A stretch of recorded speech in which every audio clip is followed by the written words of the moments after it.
tonight, we're dropping another Walz bombshell.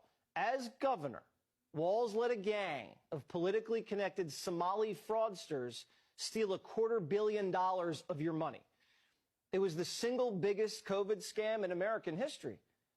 During the pandemic, the government was giving out money left and right. A nonprofit in Minnesota, Feeding Our Future, got $250 million to send food to needy kids. Sounds good, right? Here's the problem. Almost none of it was used for food. The Somali scammers blew our cash on real estate, cars, extravagant get trips. We have wire transfers that show thousands going to car dealerships. $160,000 went to some company in China. And $500,000 was sent to Kenya to buy an apartment. A $500,000 apartment in Kenya is probably a palace. But our tax dollars weren't just used on goodies. The politicians got a taste too. Ilhan Omar got thousands of dollars in donations from some of the scammers. These guys weren't criminal masterminds. It was sloppy. When they cooked the books, they made up names of their fake clients. They came up with these names. Are you ready?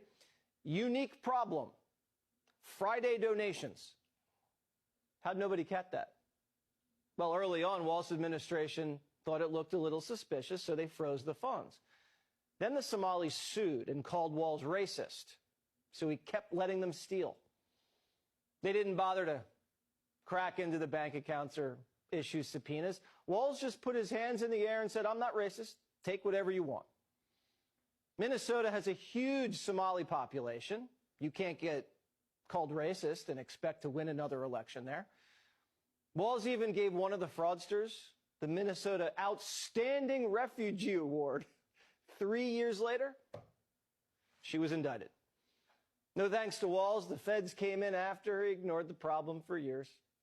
During the trial, the Somalis tracked down a juror and dropped off a Hallmark bag on their doorstep, filled with 120 G's, and a little note saying there's more to come if she acquits. This all happened under Walz's nose.